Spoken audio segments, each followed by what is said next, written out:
The past 2 years of research have led us to identify how social media platforms function as what we term melodramatic theaters of emotionally charged collective political storytelling. This talk features these findings, which are part of a larger 3-year funded research project about the function of narrative emotions within social media discussions about the January 6 U.S. Capitol riots. You can find details about the larger project in PI Megan Boler's 2021's AoIR Extended Abstract.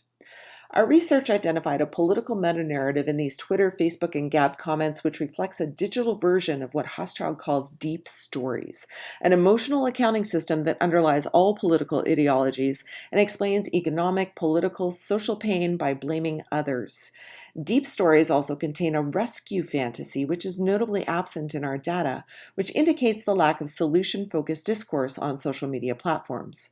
Both left and right-leaning communities narrated structurally similar stories of pain and blame around the exact same reported events, positioning the self as the righteous victim, in what we began to recognize as typical melodramatic plots and themes.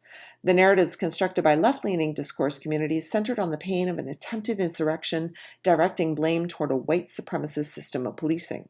By contrast, right-leaning discourse communities constructed a story centered on the pain of a stolen election, blaming the Capitol breach on Black Lives Matter and Antifa activists disguised as Trump supporters. Emotion is deployed to distinguish between good and evil in melodramas. This binary structure functions like Hochschild's feeling rules, ensuring that audiences sympathize with the victim and hiss at the villain with an air of condescension. We observe that negative compound emotions are aimed at the villain, while love, hope, and pride bind the victim in networked communities, with some minor though notable differences between left and right-leaning political meta-narratives. Our research adds significant nuance to scholarship on affective polarization and the focus on us-them indicators of polarization. We also discovered 2 further features of melodramatic, rhetorical, and linguistic expression in this data. First, that of rhetorical excess, as if language is being performed on a melodramatic stage, and second, a vocabulary of clear, simple, moral, and psychological absolutes.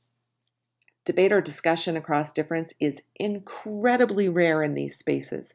Instead, our team observed reinforcement of partisan ideologies through melodramatic political storytelling in which users construct almost binary opposite meta-narratives based on the same events, reinscribing pre-existing oppositions, marked by a highly effective and moralizing tone, centered on the struggle between us and them and good and evil, with political others constructed as evil villains. These meta-narratives function primarily to further entrench political ideologies in grouping and outgrouping.